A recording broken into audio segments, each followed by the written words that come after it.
सकारी विक्रमादित्य और सम्राट शालिवाहन के बारे में फर्स्ट वीडियो में हम लोगों ने देखा था। आज सेकंड वीडियो में हम लोग देखते हैं कि विक्रमी संवत के प्रणेता चंद्रगुप्त विक्रमादित्य के बारे में हम लोग देखते हैं। विक्रमी संवत के प्रणेता चंद्रगुप्त विक्रमादित्य के बारे में हम लोग देख रहे हैं। कह कि सिंहासन पर बैठने से पूर्व ही चंद्रगुप्त एक युद्धक में शकों के एक राजा को धूल चटा चुका था और सेना नायक के रूप में अपनी चालाकी के बल पर दूसरे शक राजा को साथियों सहित मौत के घाट उतार दिया था। सम्राट बनते ही उन्होंने अपनी विशाल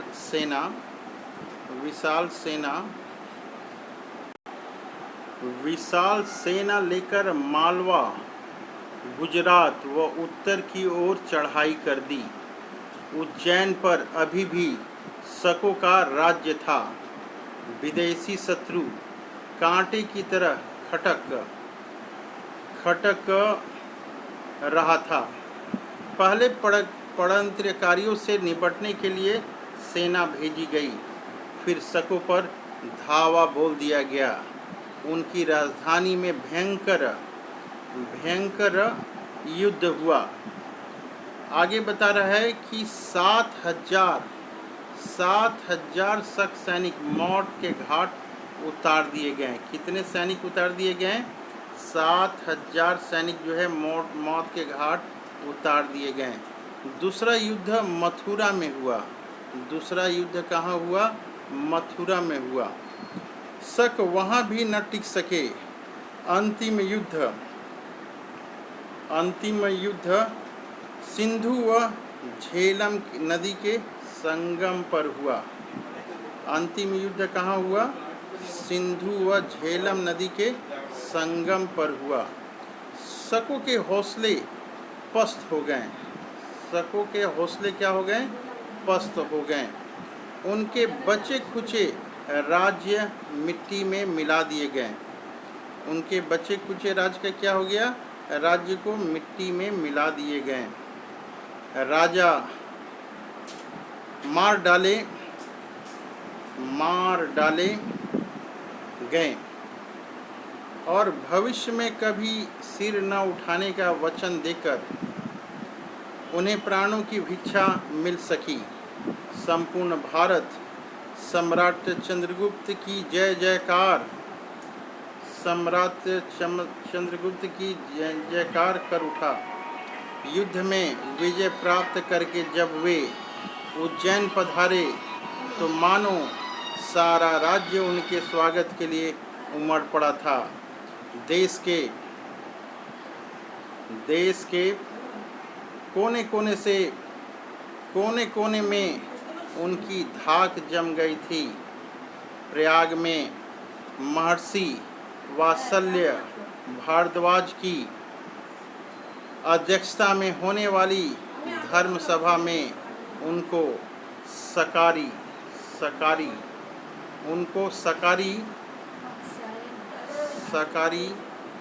शकों का शत्रु, सकारी मतलब शकों का शत्रु विक्रमादित्य की उपाधि दी गई। किस चीज़ की उपाधि दी गई? विक्रमादित्य की उपाधि दी गई। इस महापुरुष का नाम सदैव के लिए अमर बना देने के लिए उसी समय से नवीन संवत प्रारंभ किया गया। ये संवत प्रारंभ किया गया। उन्हीं के नाम पर आज भी उन्हें विक्रम संवत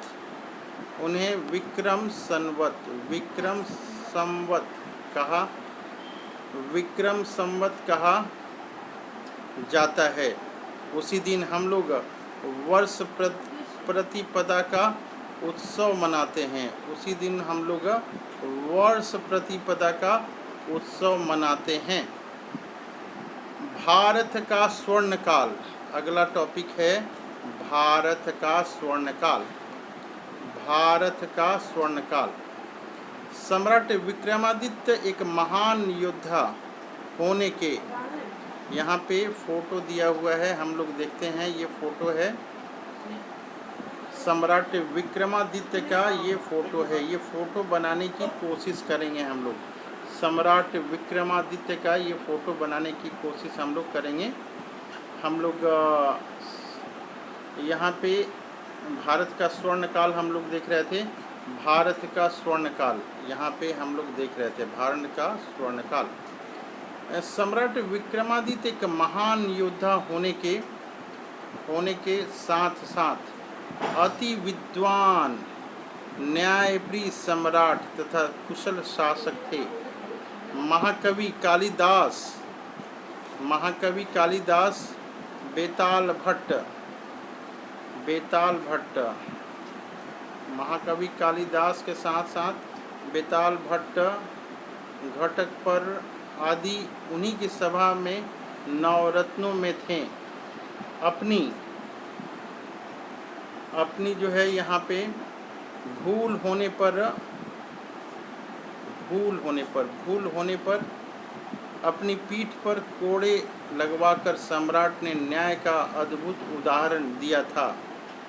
आज भी उनके काल को हम भारत का स्वर्ण काल कहते हैं।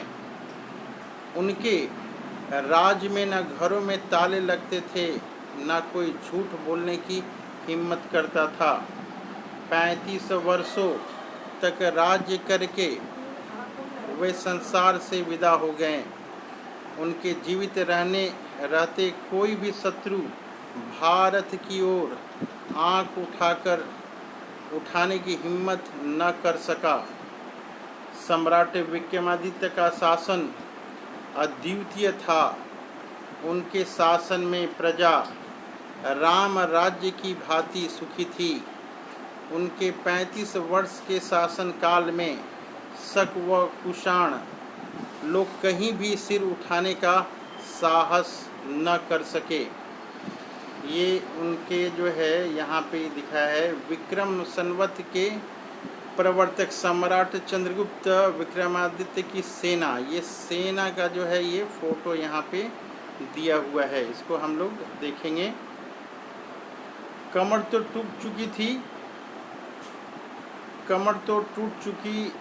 टूट ही चुकी थी, परंतु आशा अभी शेष था।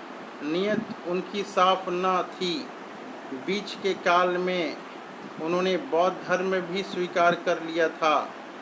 भारत के कुछ लोग भूल ही गए थे कि शक विदेशी शत्रु हैं। वे शत्रु एवं मित्र की ठीक ठाक पहचान न कर पाएं। इसके कारण ही वे शक व कुषाणों की सहायता भी करने लगे। वे उन्हें अपना धर्म बंधु समझने की भूल कर बैठे थे। सच बात तो यह है कि इन शत्रुओं ने बौद्ध धर्म तो केवल धोखा देने के लिए ही स्वीकार किया था। उन्होंने युद्ध का मार्ग तो छोड़ा ही नहीं था। अब हम लोग नेक्स्ट पेज में देखने की कोशिश करते हैं। 1 मिनट रंजू, 2 मिनट केवल, ठीक है।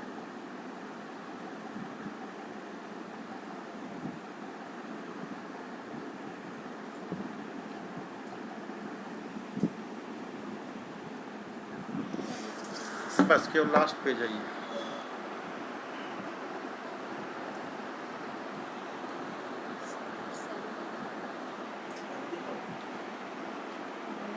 नेक्स्ट पॉइंट हम लोग देख रहे हैं सम्राट शालिवाहन। हम लोग अब देख रहे हैं सम्राट शालिवाहन। ये यहाँ पे सम्राट शालिवाहन करा। यहाँ पे महाराज चंद्रगुप्त विक्रमादित्य को संसार से विदा हुए 15 वर्ष भी न हुए थे कि इन्हीं बीच शकों ने छिटपुट आक्रमण न पुनः आरंभ हो गए। उज्जैन पर फिर उनका अधिकार हो गया।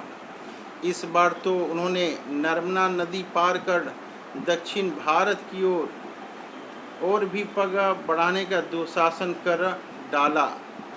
आज तक सभी आक्रमणों का सामना उत्तर भारत ही करता रहा था। दक्षिण भारत की जूझने की आवश्यकता ही न पड़ी थी। अब उन्हें भी चुनौती दी गई थी। आंध्र और कलिंग के राज्य को यह अपमान सहन न था। उन्होंने शकों के ऊपर धावा बोल दिया। शालिवाहन वंश के गौतमी पुत्र सातकर्षि ने शक सेना की धज्जियां उड़ा दी। एक के बाद दूसरे इस प्रकार से उन्होंने अनेक आक्रमण किए। गुजरात, सौराष्ट्र प्रदेश के बाहर शकों को खदेड़ दिया गया। शक साम्राज्य नहपाल युद्ध में मारा गया। अन्य शक राजाओं ने भी दासता स्वीकार कर ली। एक शक राजा ने तो अपनी कन्या का विवाह भी सम्राट शालिवाहन से कर दिया। इसी में उसे अपनी सुरक्षा दिख पड़ी। आगे देखते हैं हम लोग शक संवत का शुभ आरंभ। अब नेक्स्ट टॉपिक है शक संवत का शुभ आरंभ। ये टॉपिक देख रहे हैं। गत 100 वर्षों के लगातार युद्धों में शकों की इतनी बर्बादी हो चुकी थी कि अब उनकी आगे लड़ाई लड़ने की हिम्मत ही न रही। अतः घुटना टेककर सदैव के लिए भारत की शरण में आने के अतिरिक्त और कोई मार्ग शेष न था। भारत के पराक्रम व भारत की संस्कृति का वे मन ही मन लोहा मान चुके थे। अतः उनके राजघरानों ने तलवार फेंक कर वैदिक धर्म स्वीकार कर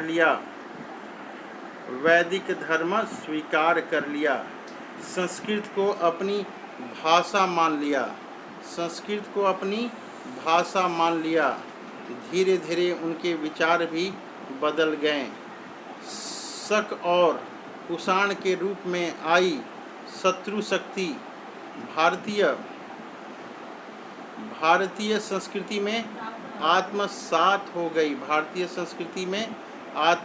हो गई। आज उनका अलग से नाम लेने वाला एक भी आदमी अपने देश में नहीं मिलता। शत्रु शक्ति का सर्वनाश करने वाली यह घटना अपनी गौरव गाथा है। उसी को अमर बनाने के लिए ही शायद उस दिन से एक और नए संवत का प्रारंभ किया गया। वही आजकल मालव संवत, शक संवत या शालिवाहन संवत के नाम से प्रसिद्ध है। कुछ भी क्यों न हो, यह हमारी स्वाधीनता की लड़ाई का स्वर्णिम पृष्ठ है। विदेशी आक्रमणकारियों को धूल चटा देने वाली विजय का यह जीता जागता प्रमाण है।